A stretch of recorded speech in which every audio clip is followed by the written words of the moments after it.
akan jadi dasar untuk kita mempelajari tentang periode dan golongan.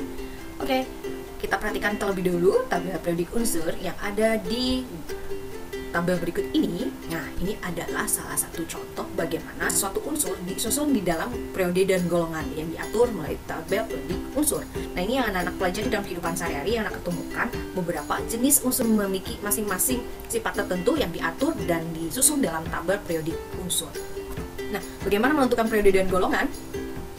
Kita perhatikan pada gambar tabel periodik unsur itu. Nah, golongan itu disusun secara vertikal, yaitu dari atas ke bawah. Nih, dari atas ke bawah ya, golongan. Ini golongan 1A, 2A, dan semacam ini dari atas ke bawah. Sedangkan kalau periode itu secara horizontal, artinya dari kiri ke kanan. Nah, ada periode itu ada periode 1 sampai 7 gitu ya. Jadi dia disusun dari kiri ke kanan atau secara horizontal. Kalau yang vertikal itu golongan.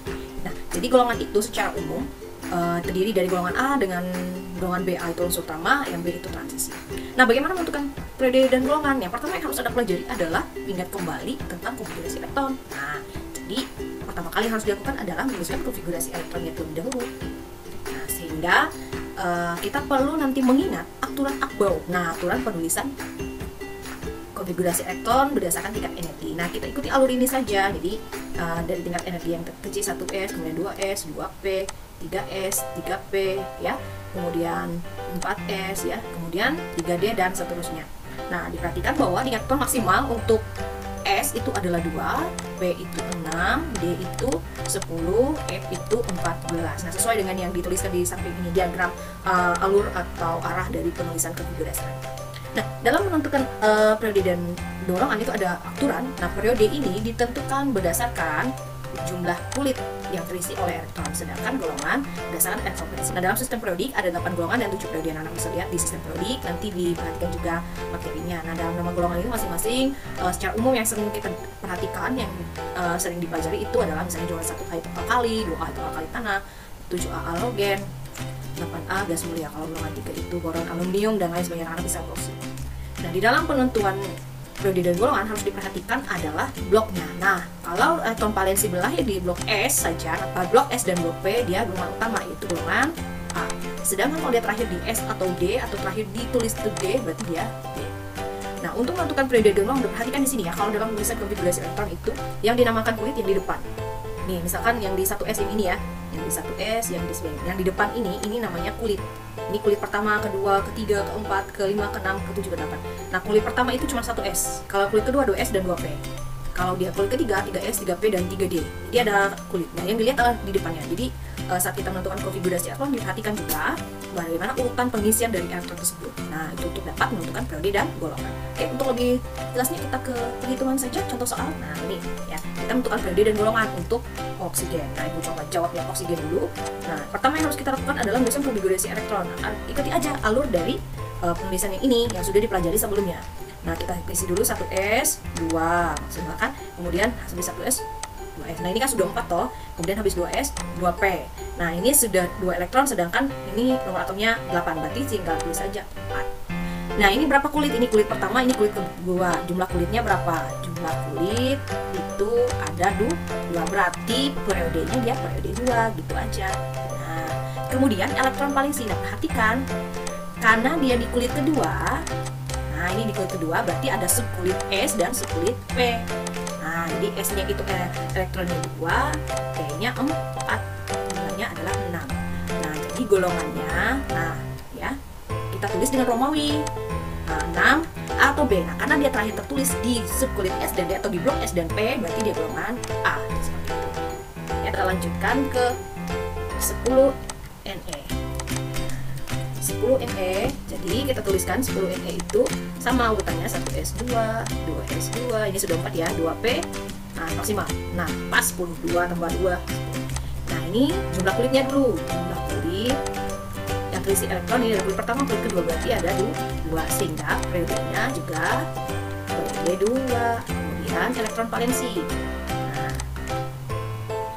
kulit terakhirnya kan di kulit kedua nih, berarti dia di subkulit S dan subkulit P, sehingga elektron di S itu adalah 2, di P adalah 6, berarti 8, sehingga golongannya dia golongan 8 atau B. Seperti itu. Kemudian tadi 12S ya, 12 Mg ya. Nah, seperti itu. Sama, kita urutkan saja sama sini 1S2, 2S2, 2P6. Kemudian ini masih 10 ya, habis 2P kan 3S. Sisanya berapa dari 12? 2. Nah, ini berapa jumlah kulitnya? Kulit pertama, kulit kedua, kulit ketiga. 1, 2, 3. Nah, berarti jumlah kulitnya adalah kulit itu 3. Nah, berarti periodenya periode 3 gitu. Kemudian elektron valensinya, nah ingat ya, elektron valensi itu adalah elektron pada kulit keluar, artinya elektron pada paling terakhir terisi oleh elektron. Elektron valensinya berapa? Kulit terakhirnya kan kulit ketiga nih. Nah, berarti di S saja, berarti tulis aja 2, bukan 3 ya. 3 ini kulitnya. Berarti dia golongan berapa? Golongan A atau B? A. Dengan 2A.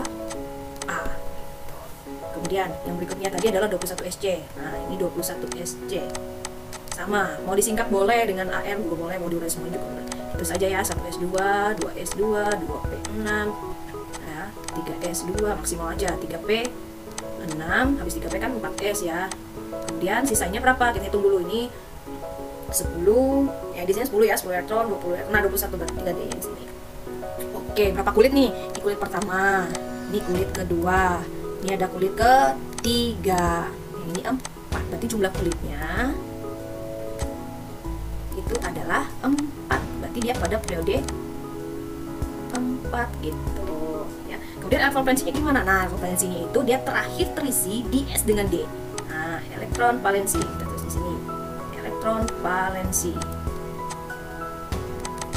Dia terakhir di S dengan D ya. S dan D. S tambah D. S-nya berapa elektron? 2. D-nya 1, 3.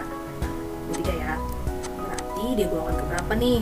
Nah, golongan atau B. Perhatikan kalau dia di D, ada yang terakhir terisi di D, S dengan D, berarti dia golongan transisi, itu B. Kita tulis 3 Romawi dari nomornya ini B gitu. Kemudian tadi yang 23 radium ya.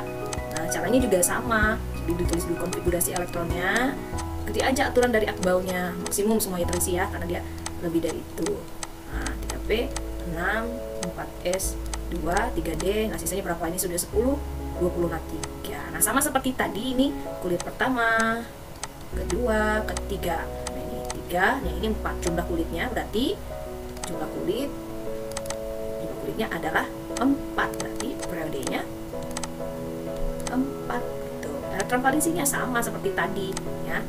Karena dia terakhir di blok S dan D di sini ya. Di sini, maka elektron valensinya adalah S tambah D. Berarti 2 tambah 3, nah sama dengan ini titik 2 sama dengan 5, berarti golongannya atau B, karena dia terakhir di blok D. Nah, berarti tinggal tulis saja 5 itu 5 Romawi seperti ini, B. Nah, itu seterusnya. Kasih contoh deh, ibu tambahin misalkan 25 Rom. Nah, sama aja lah dengan di sana, 1S2, 2S2, 2P6, 3S2, 3P6, 4S2, 3D 5, ini kan 25, atau ibu singkat seperti ini saja, air itu kan 18 karbon ya, 4S2, 3D 5. Nah, ini periodenya, jumlah kulitnya 4,